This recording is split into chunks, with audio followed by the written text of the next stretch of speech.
How are you? I'm good, thank you. How are you? Excellent. I'm all right. I'm all right. I'm just yeah, it's just day whatever it is of quarantine. I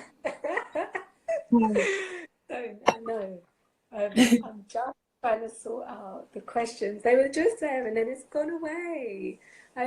But yeah, thank you for joining me for Let's Talk About It, periods. The first Exciting. one. Mm-hmm. Um,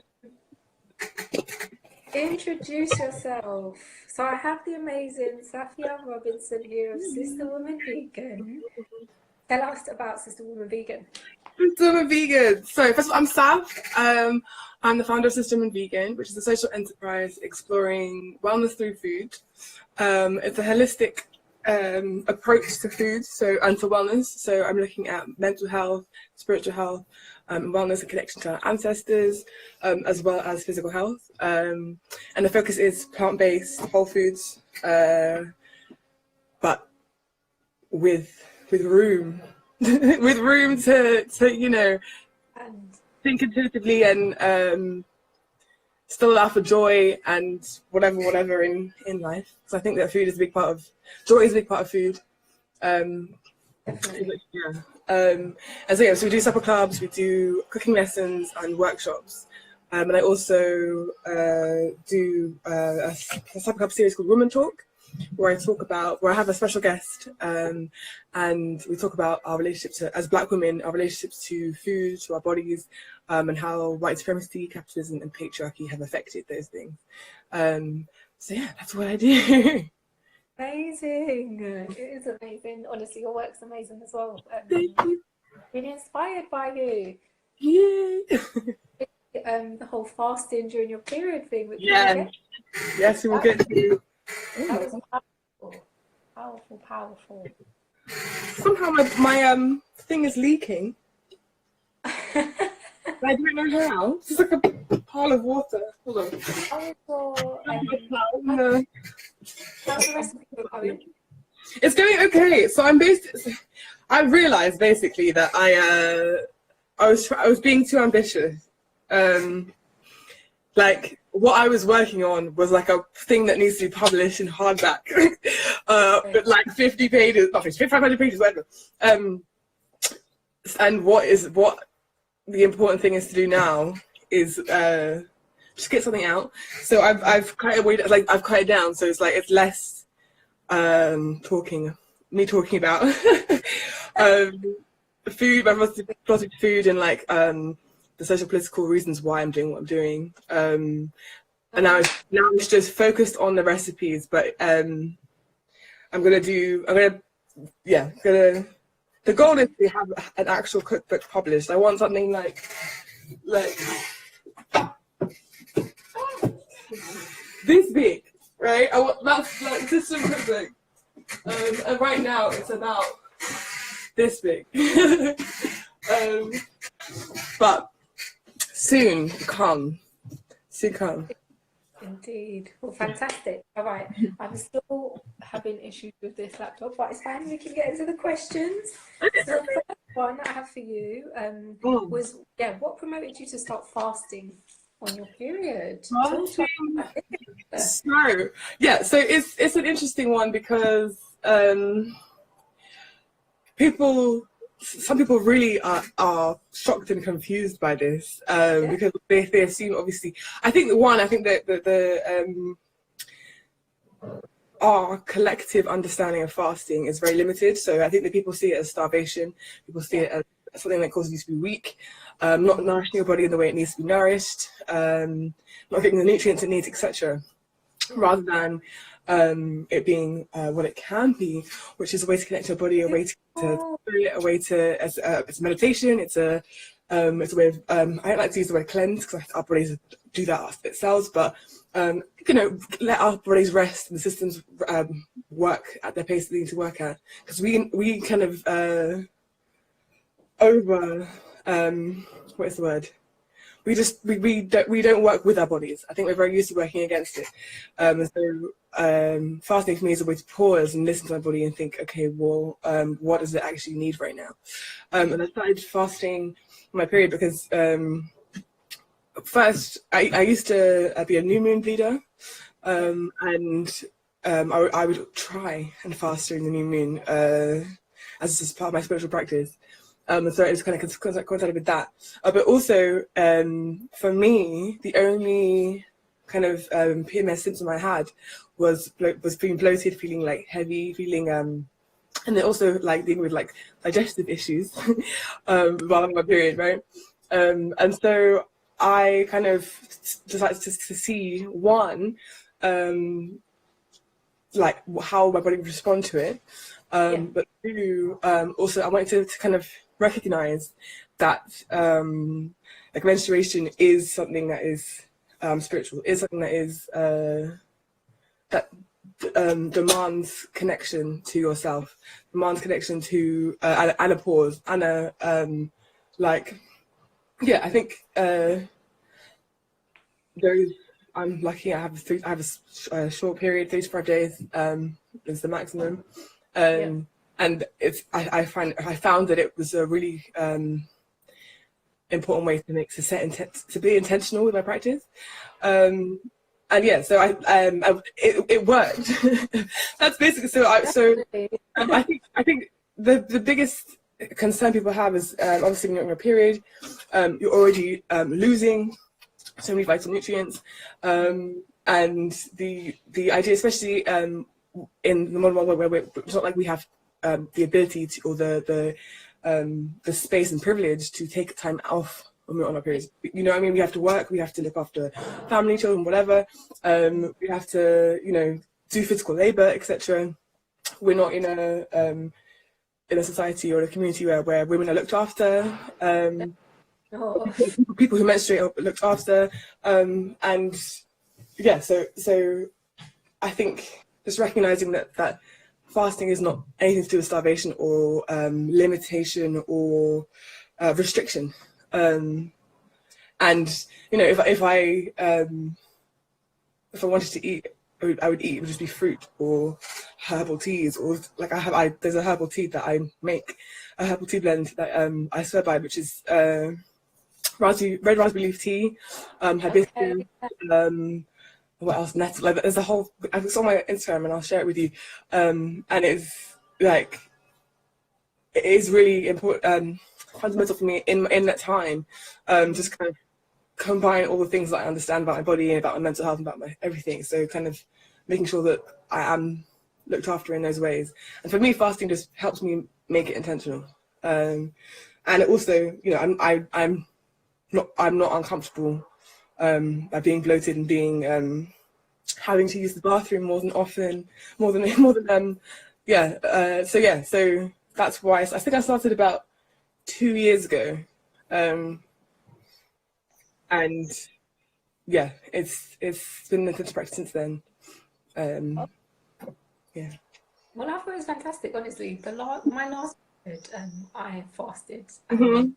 Absolutely amazing. It was amazing to experience my body in that way. You know, and as I said, prior to meeting you, no one's really, you know, spoke about fasting or the benefits of fasting, and it's definitely something that's like, oh no, you don't do that. Because even in, you know, religion, isn't it? You know, when women fast, they can't fast when they're on their periods for a reason. So it's very, very interesting, and it's a very beautiful way to really come back to your body. I did end up doing a 7-day water fast. After that, and that again, absolutely amazing. Like, it's hard. It's so hard. It's so difficult. I think the longest I've done is 5 days, and that was. Oh my goodness! Yeah. I think either 4th and 5th day, literally, it's just can't do anything. Just have to sit down. And I understand. Obviously, you do get more energy, but you know, you do need to rest. Yeah. And I think it's really important for us as women, and as we menstruate, to understand rest is so important. Just period. You know? Period. We're always running around, you know. And so when do we even incorporate rest other than sleeping? You know, rest should be something that we just do. Yeah, it's as important as our active moments, and the things that occur, even for our body, but also for our minds. That in that stillness, in that period of rest, and our society is not constructed towards that. It's not.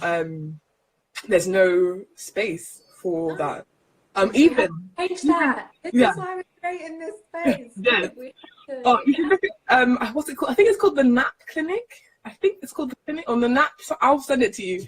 I think they're like a research or collective that do that look into rest for people of color, and the function of rest in healing, the function of rest in and just like stillness. I think that we are so everything. I think everything. Go. Yeah, everything is go, and especially as Black people, it's kind of like work twice as hard for half as much, and there's no glory in rest. There's no glory in and there's no there's no safety in rest either. I think, and for Black people, those are security and stability are things that we have been our focus for the past 100 years. Before that, we didn't have agency to construct our own security and safety.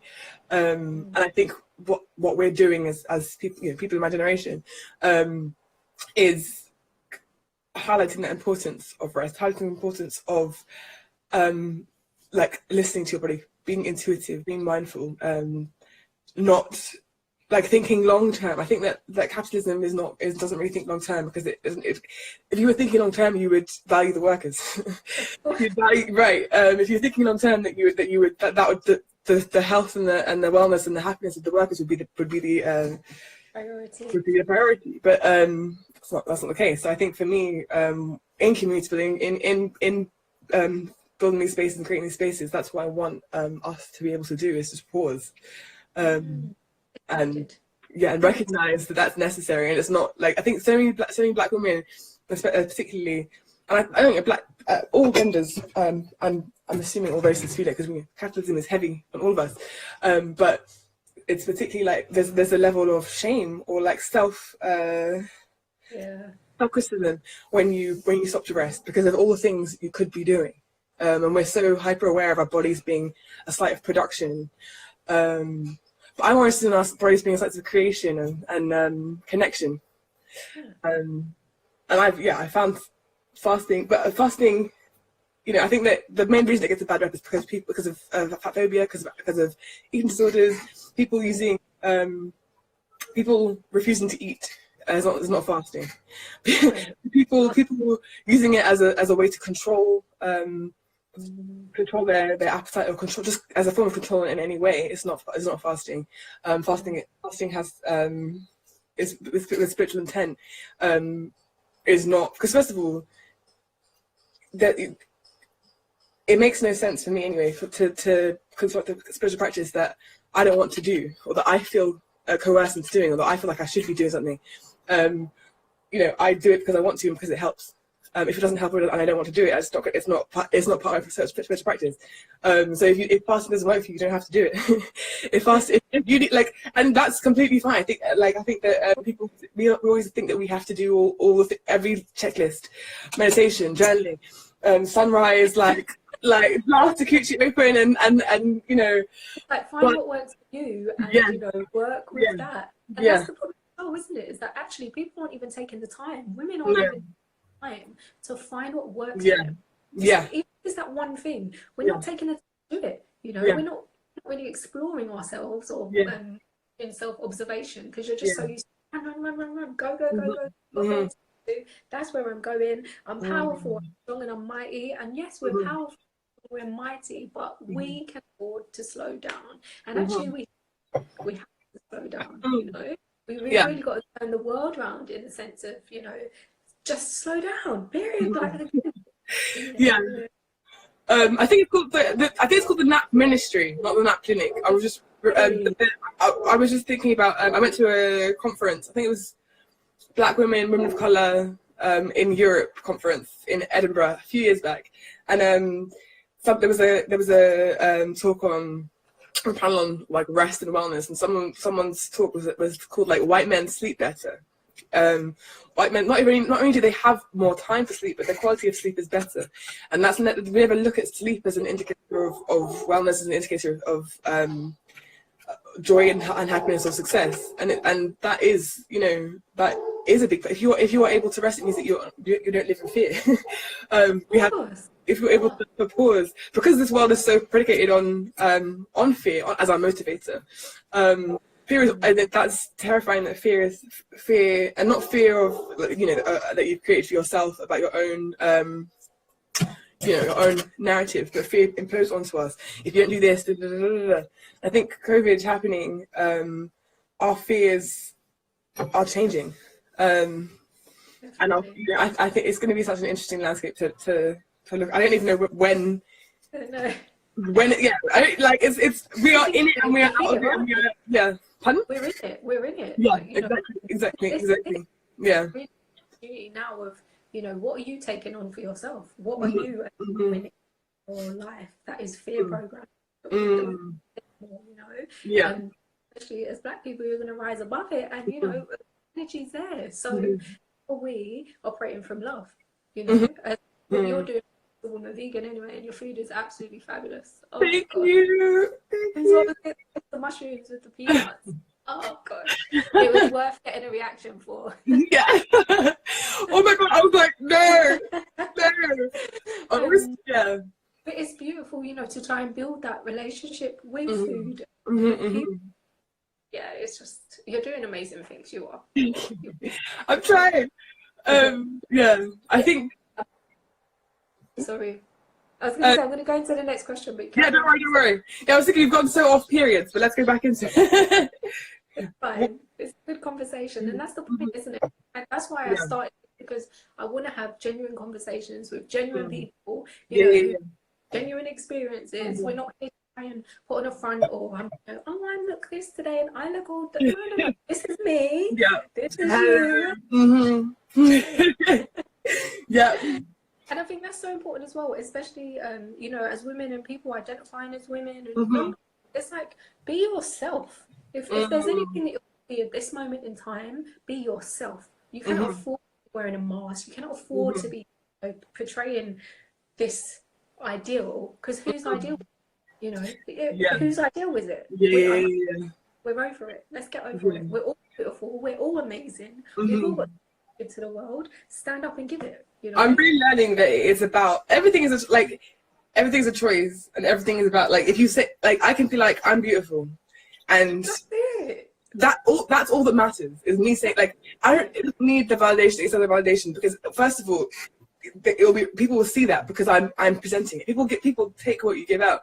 They're getting to that point where you're able to say these things about yourself and stand true in them and like live in your authenticity. That's really difficult. That's a journey. That's but the actual act of allowing yourself to just be and not need, like, that's pretty simple. But it just takes a long time to figure out. Not necessarily a long time, but it's a journey. And you know, I found that, you know, loving yourself it's the first 6 years of your life. That's when your relationship to yourself starts. If you weren't shown love in those 6 years, it's going to be very difficult for you to understand and see that and to give it to yourself. That's what I'm learning. But it's doable. It's doable. Yeah, 100%. 100%. And I think it's you have to realize that what you believe aren't your thoughts. What you believe is what you've been taking people as projections of their shit, nothing to do with you. Nothing. And even if it's interesting you say that, actually, because that's literally why I started self-love-self365. So it's like, right, I'm missing something. Like, I didn't know what it was, and I didn't know how to.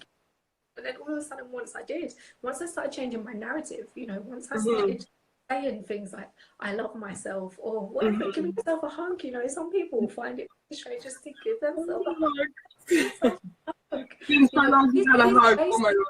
These basic things, you know, it's like, if we're not doing that, well, where are you getting it from? And trying to get that from an external place, you know, it's like, you can give yourself, and you must give it to yourself first and foremost. Yeah. Oh, that is a whole nother conversation. Yeah, definitely. I'm going to go back, and it's, what's your current relationship with your period and your body, and has it always been this way? My current relationship, my period, my body, how do I articulate it? I think I just did a swimwear campaign, right? Yes, well done. Get it. Thank you. But I was actually on my period during that shoot, which is rude.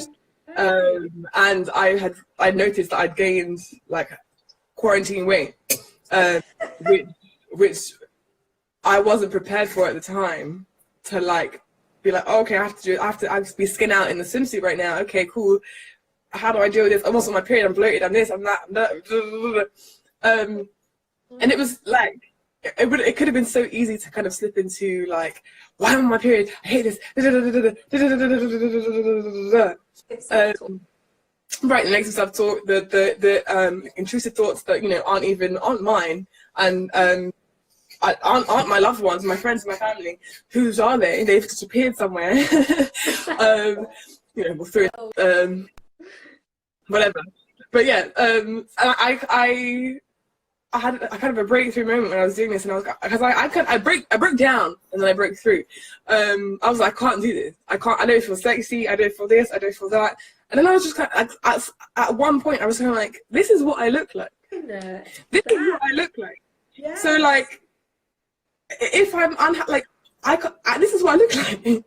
And I may be like not 100% with it right now, but that's because of because I wasn't looking after myself properly. Like that wasn't a result. Like it wasn't. I found that like weight gain is always seen as negative, and I think that there can be weight gain that's really positive. I think that there can be weight gain that you've gained in joy, that you've gained through better practices, through better relationship with self, relationship with the body. Regardless of whether you're skinny or fat at the start, you can gain weight and it be a positive thing. But for me, I was very aware. Got to be about you. Yeah. And that's the one important bit again. About you. Yeah. Taking ownership, isn't it? Yeah, completely. But yeah, I just kind of was suddenly like, for the first time in my life, this doesn't mean I'm ugly. This doesn't mean not even that doesn't mean I'm ugly. It doesn't mean anything. Yeah. It purely just means I've gained weight, and it purely means that because I haven't not got an emotional attachment to that, where I haven't determined a moral value to weight gain. Like my way of dealing with that processing was very simple. It was just kind of like, okay, well, that's because I haven't left my house, and because my daily exercise practice I'm not able to do. I go swimming every day. I can't swim anymore. So how do I figure that out? And I think being on my period meant that I had to forgive my body in that moment. You know what I mean? I had to, you know, the way it looked wasn't pleasing to me in that moment, but it was doing something what it was meant to be doing. You know, and yeah, that kind of mind body connection for me was really powerful. Like literally skin out, trying to be sexy. You look amazing. Yeah. But that's also the thing. Like I didn't have to perform. Like I started off trying to model and trying to give a certain energy, and then it was kind of like, let me just be. Exactly. I don't feel particularly this or that in this moment. So let me just share the emotion that, you know, what don't I feel? I don't feel this, I don't feel that. I don't feel pretty and dainty, so I'm not going to give that. That's not the energy you're going to give me today, and that's fine. And I think, yeah, my relationship to my period, I think I'm a very lucky person. Lucky in that my periods have always been short. I've never really had PMS. Like my PMS will yeah, even like in my mood or emotions, I can get teary. I can get easily annoyed. But it's never been a long enough. Like I've had friends who would be woken up by period pain, and it would be so painful. Do you know what I mean? I've never had that. So that's why I consider myself lucky. But I think, you know, we spoke about before, this idea that a period should be something, and it's a problem when, you know, I'm in a space where there's lots of people who you would refer to as hotep, lots of men who don't understand women's bodies, trying to police them essentially, So if you're plant-based, you're not supposed to have a period. If you're alkaline, women aren't supposed to have period. All of these things. There's a shame element to periods. There's like you know, that in some it's really You know what, it's really bad. I just want to say, when you said that, when I first turned plant-based, I was like, so I've always had really, really heavy periods, and usually last about 6 days. And, you know, any of the reading that you do says, God, there's something wrong with you. There's something wrong with you. I thought, you know what, let me do the plant-based thing. It's all going to change. It did not. The only time it changed was when I first fasted recently. That was the difference, as in the flow, but still the duration is the same, you know, and wise and stuff, but it's still there, you know. I really agree with that. Yeah, you're not supposed to have your period at all. You're just not supposed to have it. Like, but who created this stuff? Like, who made this up? It's not women holding the narrative. So why are we, you know, spreading lies? Like, each woman is an individual. Each person has their own body. You really have to do this yourself, don't you? You must, you know, young girls need to sit down and learn themselves, and they need to be taught that they can. They should do that. Oh, thank goodness for this. I think, you know, anybody who menstruates, like, I think there's a whole heap of it's the original sin. Like, that's how we're taught. This is our punishment for original sin. Even if we're not religious, even if we're not, you know, if we're not raised in that tradition, it is a fundamental global thought. Is that it's a curse. And I think that it's actually, you know, I think there's a problematic kind of white feminist leaning narrative, which is like, love your period, and period, like, it's kind of very cis-sex, like kind of transphobic, because it centers like cis women, and them being the only, like, having a womb means you're a woman, and all these different things, and you know, for some people, periods are just a nuisance. Do you know what I mean? Sometimes it's just like, what the hell? Why do I have this? And, you know, for a long time, for my whole teens, I was like, what's the point? Like, in schools, you know, for me, when I've worked in schools, to see young girls, you know, literally so embarrassed to come up with another woman to ask her for a sanitary towel, it pisses me off. It pisses me off, and I literally will give them a sanitary towel and say, this is a blessing. This is not something to be shying away from. Do not turn your nose down. This is terrible. You create life. You literally create life. Like, if there was no you, there would be no life. So it's that natural change again, isn't it? Like, it really just shift, and the world really needs to value women. Period. Period. Period. Yeah. I think it's so sad. Sad is not even, but, you know, I think it's been the case for culturally, across cultures, that people who menstruate are seen as dirty. There's an element of like, it's obviously, it's taboo, but it's a very specifically like, the men can't see, the men can't understand the process, and and I think that has allowed white feminists to have that narrative of, like, of reclaiming the period, and it being a super, like, political act. But I don't think that it should be a political act. Do you know? I don't think it should be a political act. So this is what my body does. Like, I don't like burgers, man. But it's a process. Do you know what I mean? Do you know what I mean? And if I didn't have them, who God knows what would be happening up in this region, right? Like, that is the, like, it's really strange. I think that like we can choose to give meaning to our periods. We can choose to include and use that space and that bodily process for spiritual intention. But I don't think that like, that has to be the case. And I think that that's why we have all these hoteps saying all these things about it, because they've made it something that's not natural. They've made it something that's beyond nature, beyond whatever. And so they can police it, and they can do whatever to say, well, only good people, only people who have the best possible diet, and yeah, it's like, and it's such a weird. You won't get a period. You won't do this. You won't. Yeah.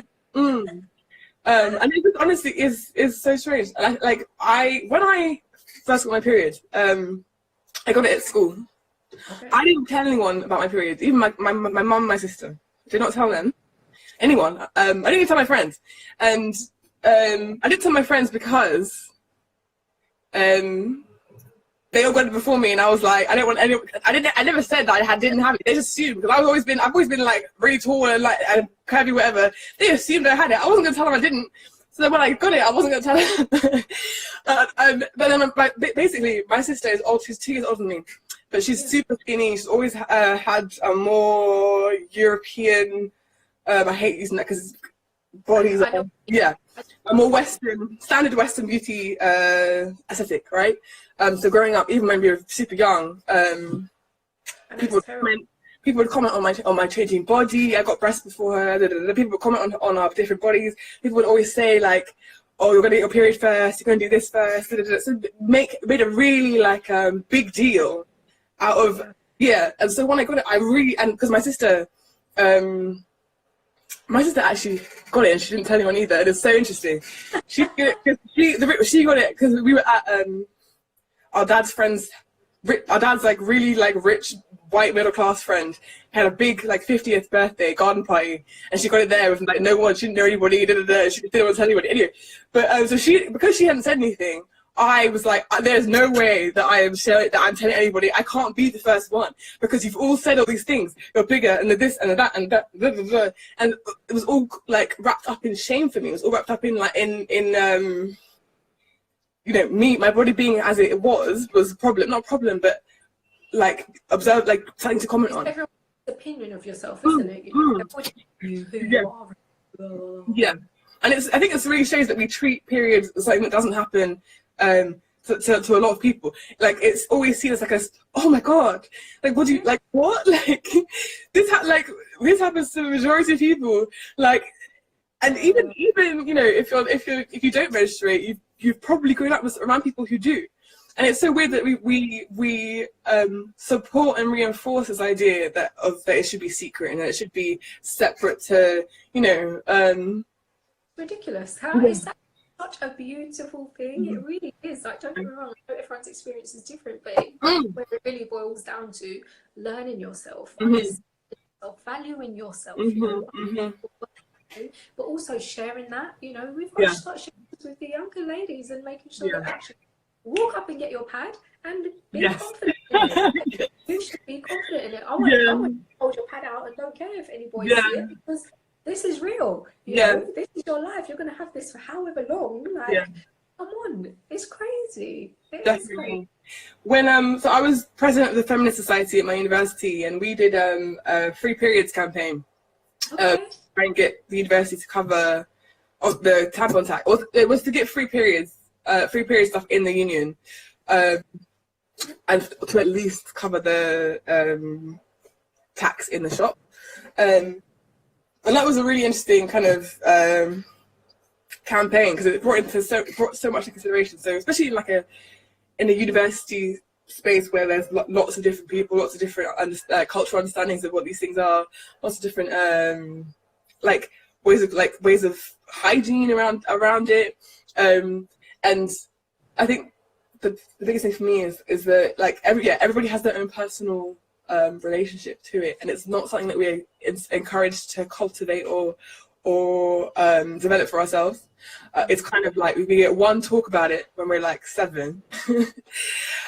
You might have conversations with your girls about it, but I've had complaint, like it would be sharing of complaints rather than of than the blessing of it. Or here's this tea I use, or this balm I use, whatever. It wouldn't be a conversation of what it means to us and how we feel about it. And how you feel about it, this is a marker of our fertility to some. How do you feel about that? How do you feel about that part of being a woman? I never had a conversation. I think maybe as I get older they will start to happen, but I never really had a conversation. Because actually, even reflecting now, it's true. Like literally, this is That's probably what the that first means. time That's what I've that had a means. conversation with That's someone like where, terrifying. You're like, wait, this thing that is like, it's, you know, a week of every month for the last however many years. I'm not And celebrating it. I've never really thought about what it actually means, like what this means and what it means for my body and what it means for like, for any of these things. Amazing. Yeah. It's crazy. Yeah. It's crazy. It's crazy because actually it is, and we must have more of these conversations, you know. And I think, thank you so much for joining me to have this conversation because, you know, as I said, from the fasting thing, you know, that really prompted me. Pay attention to this. It's not something that it's not a fleeting moment and it's gone. I remember I've always been very rocky with it, to be fair. You know? I had a moment where I think, you know, it just stopped entirely, and then again I wasn't really paying attention, and it's like, how rude of us. How rude of us, you know, to not even, to not acknowledge this amazing, powerful thing that we have, that we contribute to the world, you know. Rude of us. But what's worse is, as I said, if we're not going to pass that on to the younger generations, what is the point? You know, stop the narrative now of it being such a taboo thing, because actually, you know, it's not. It should not be. It's beautiful. Even hearing think about it, then it's like, actually, it would be so lovely to have conversations where we are saying, this is how it is for me, and how beautiful we are all together, you know, praising ourselves for just having a period. You know? Instead of always picking at ourselves. Yeah. I think it's for me, it's there should be, I'm trying to think, because I feel like just for some people, like, for example, if you're transmasculine, if you're non-binary, having a period is not a celebration. Having a period is a reminder of dysmorphia, is a reminder of the confines of the physical body that you have currently, etc., etc. And I think that for us to have a narrative that it's always a beautiful celebration, kind of is centering cis narratives, but at the same time, like, that's why it's so important to have those spaces for conversation, so that we can acknowledge our own experiences, and then we can acknowledge, you know, that it's not a one size fits all, and that it's not like, it doesn't have to be the narrative that is imposed on. I think that's the problem, is that the narrative of shame was imposed on, and there was no room for anything else. And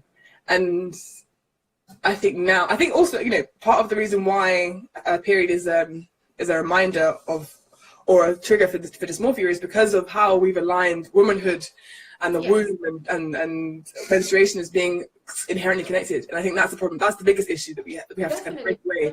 Because, you know, not giving space. Because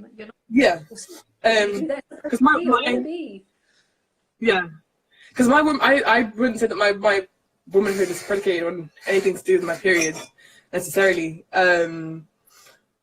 Like, divine feminine energy comes from other spaces, comes from other My womanhood is also, you know, supported by divine masculine energy. There's a level of spiritual androgyny that I'm trying to access. So this womanhood being one thing is very.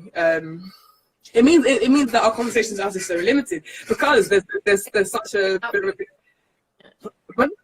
It's a very outdated way, you know. There's a variety of experiences. I think that actually, like, you know, having people from a young age be openly talking about like menstruation, that would actually allow a lot more space for conversation about gender, a lot more space for conversation about you know, our bodies and what they actually mean, what they actually do.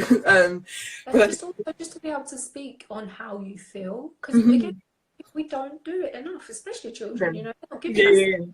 You know, how do you actually feel today? Like, you're losing it, you're angry, blah blah blah.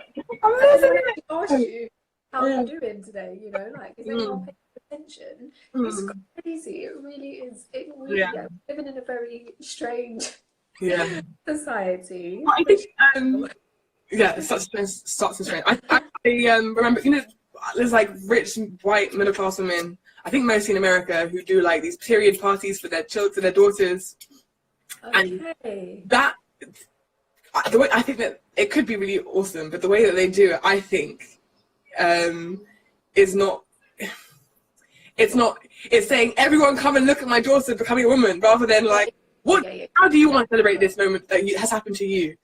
Because I think, you know, it's so interesting that for some people with privilege, and not necessarily just racial privilege, but specifically like financial privilege, class privilege, you know, when I got my period, like that meant, me and my sister, you know, the one person had the period in the house, now 3 people have it in the house. So that means that there's more cost. That means that there's washing machine's going to have to go off more. It's going to have more showers. It means we're going to have all these different things.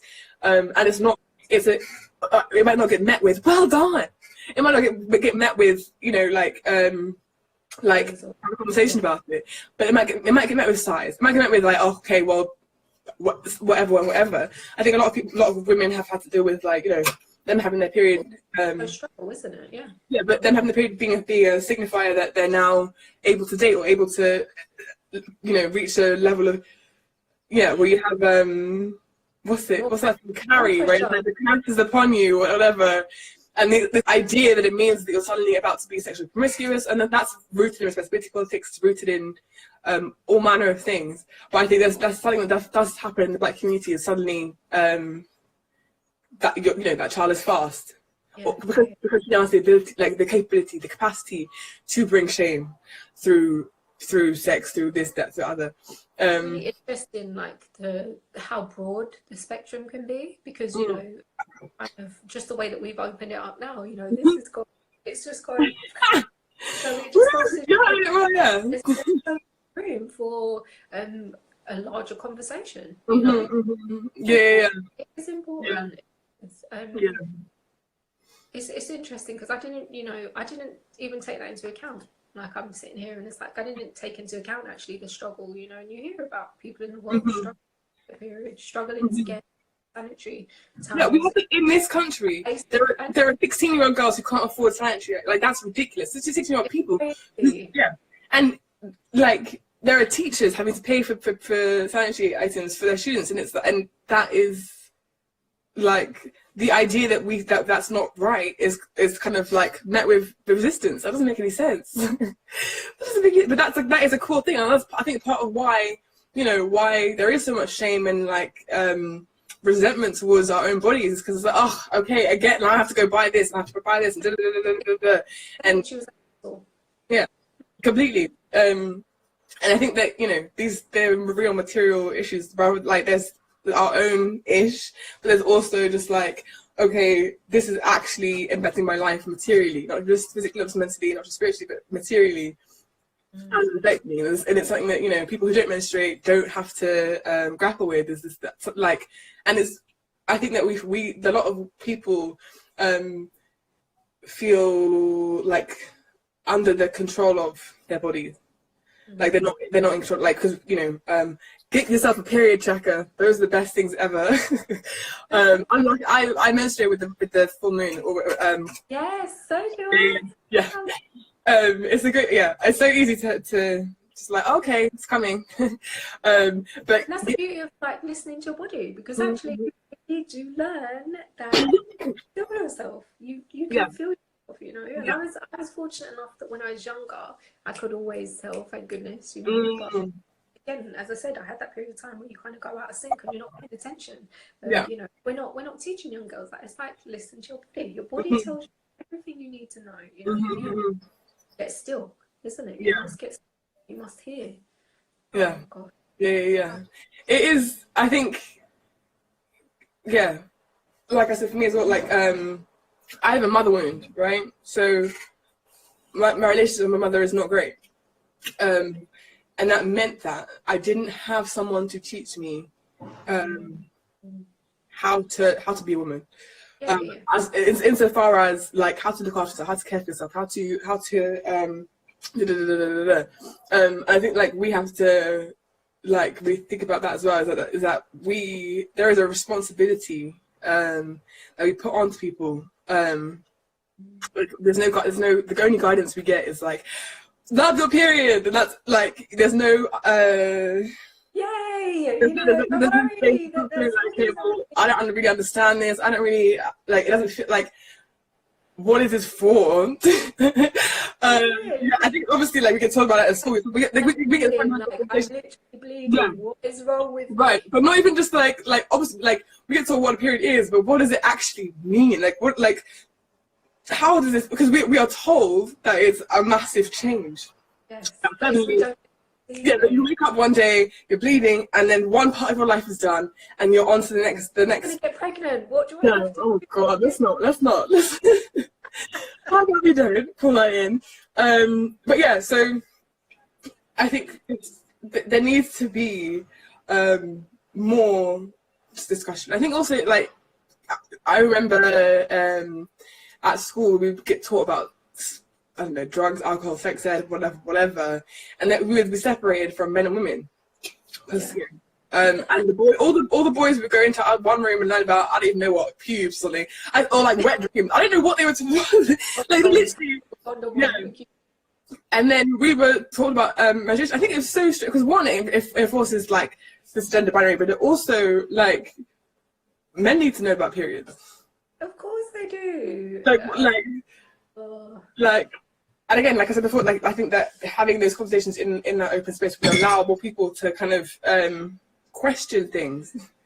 But also it gives them the opportunity to be involved, because actually when we're doing that, we're constantly segregating everyone and saying, oh, you don't need to know. And it's like, of course they need to know. What about their daughters? You know, they're going to have daughters one day, hopefully, you know? I think that there are some things that men are not committed to learning about, so there's no point in us wasting our time trying to tell them about. But I think that for it to start so young, say this is not information that you need to know about, and this, I think, just the way that we give value to women's issues and give value to men's issues is different. So the fact that it's now a woman's thing means that there's no space given to it, there's no energy put towards it, there's no investment in that, because men, like, because you know that's just not. It only affects one part, or and women's issues are undivided. But again, like the need to make it, the narrative, like the need to make it a woman's issue is just so like, this is like, as human beings, a period needs to happen to get to have another child. So this is a human issue. We all need to know. Like we all need to be, and we all need to understand, like, you know, it's terrifying when you look at America. I think I haven't seen the stats yet. I haven't heard a lot about it here. I'm half American, African American. So the health outcomes in America for Black women are much worse than here. But the health outcomes for Black women are worse than for white women here. But in America, you know, you have so many fertility issues, and it's, you know, it's a direct consequence of racism, of medical racism, of structural racism. That means that like health outcomes differ, and it's really scary that it's seen as like as normal. So I got some books to show you real quick. So the Black Women's Health book, kind of anthology, I guess, of different stories.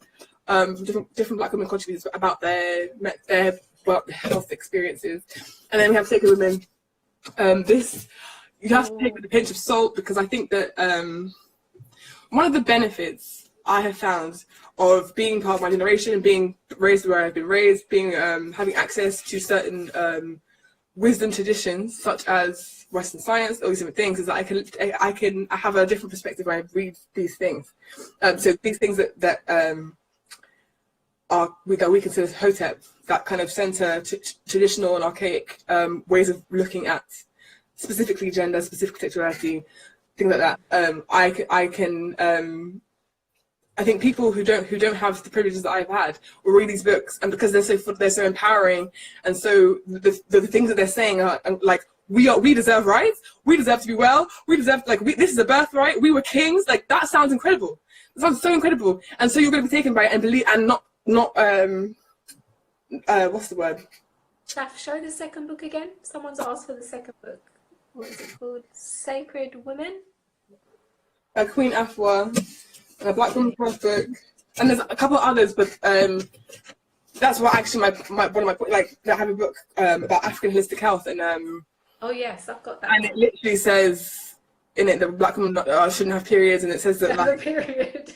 it says some other stuff that is just what you're talking about.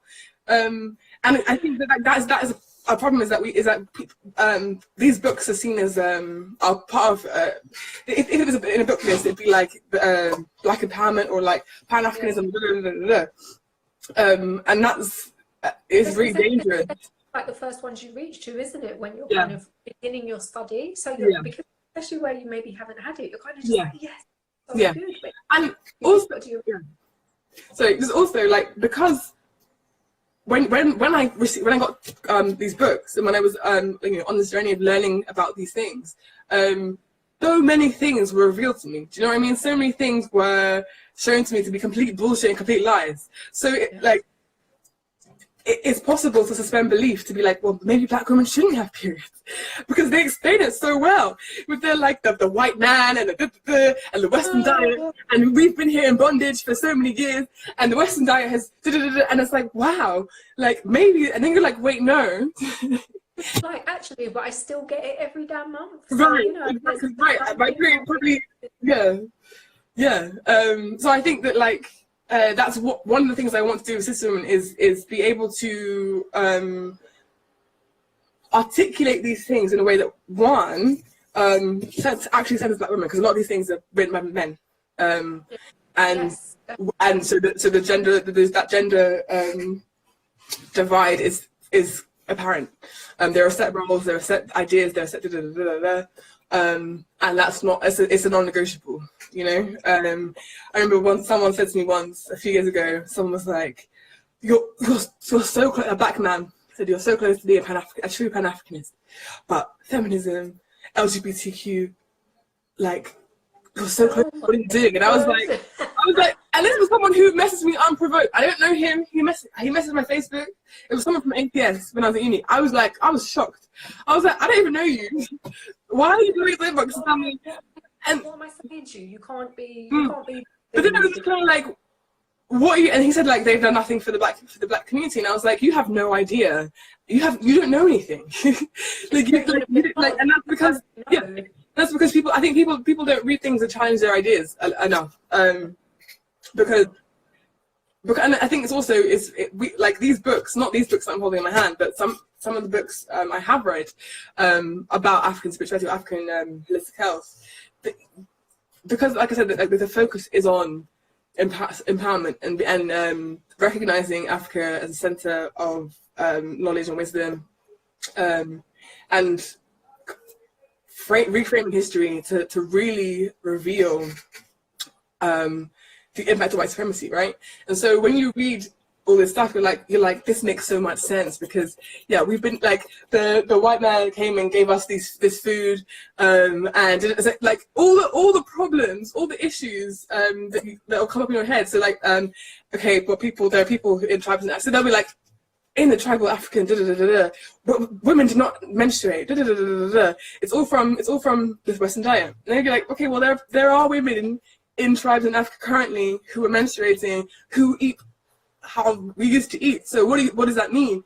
And then they're like, well, and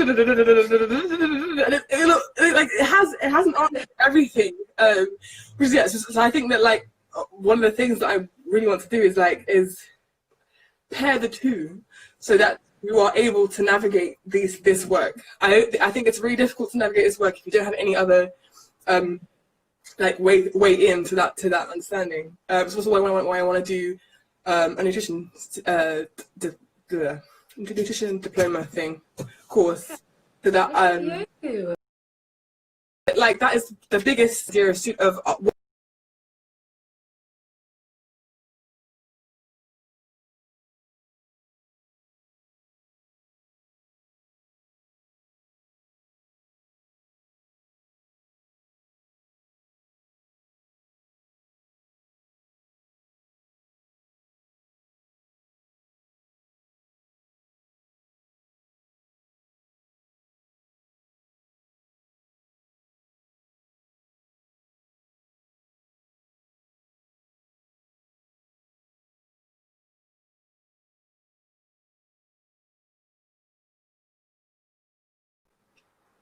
you back?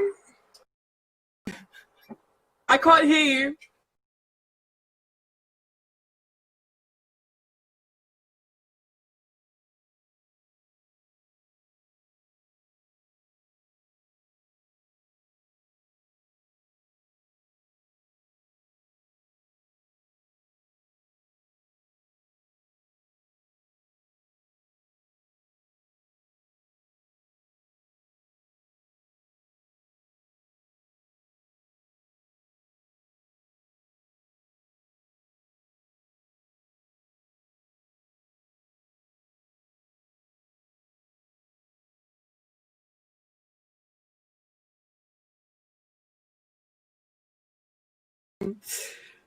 It was really difficult.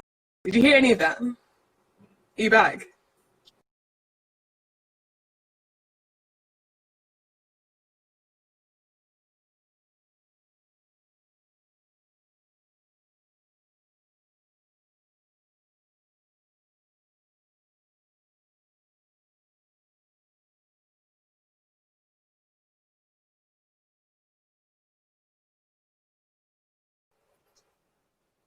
Oh, okay. You back?